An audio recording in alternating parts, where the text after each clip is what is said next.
welcome back. For the next video I'll be needing a bath that remains stable at 200 degrees C. So I hooked up my PID controller, the K-type thermocouple. Autofocus is not working. I need a medium, and I figured that kitty litter might actually do the job. So I tested it and it stays stable to at least 250 degrees C. So that seems to be viable. Be placing a beaker in the middle and of course filling up the sides.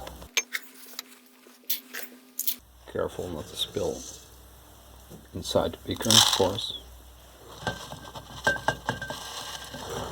The only downside to this stuff is that it's kind of dusty.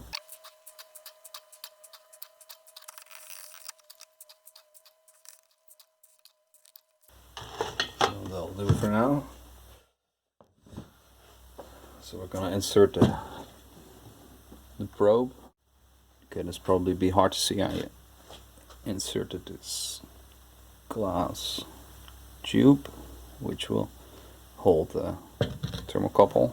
This is a Rex C100 PID controller.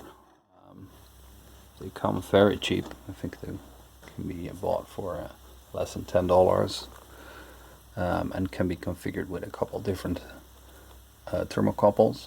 Now we're gonna see if the controller works appropriately. I'll have a regular old thermometer to confirm that it's working. In the next video we'll be making nitroguanidine. I'll get into that. We'll be using the ammonium nitrate from the previous video, and we'll be using urea as well as silica gel. The urea was obtained from AdBlue, which is commonly available for used for diesel engines. Purification is trivial, so I won't get into that. As you can see, the bad temperature is now 116 degrees. The thermometer is lagging behind, so I'm not sure why that is. We'll just see what happens. So I had to adjust the setting on the hot plate itself because it was probably switching off. As you can see, the temperature is still lagging behind. Probably catch up in a bit. Just wanted to mention that a variac would be more ideal. Will probably be more stable. I don't have one. Still looking for one. So I'll get back to you.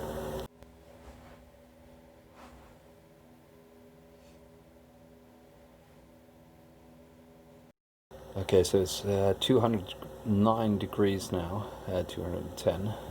The temperature overshot. It's to be expected.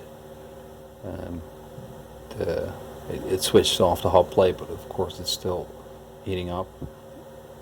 So I'll wait for it to stabilize and to see if I can get the same temperature on the thermometer, because it reads 150 degrees now, so it's quite a difference. These PID controllers, they pulse for about 10 seconds at the set temperature. This to prevent it from flipping back and forth.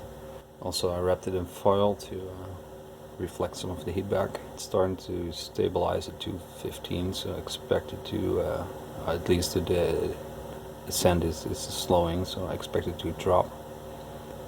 I might end up putting the probe inside the reaction mixture to get a more fair temperature. So the temperature is starting to drop. My thermometer reads 220 degrees. It's still rising, so that's curious. Let's just wait for this to settle. Okay, so while I was on the phone, my thermometer almost exploded because it was approaching 250 degrees. PID controller reads 217. So once it kicks in, it just overshoots and then it drops down way too much. Obviously this is not working. So back to the drawing board. I guess this is the reason why we do tests first, because at those temperatures the reaction I'll be showing you would have failed. So I'll get back to you with a new plan.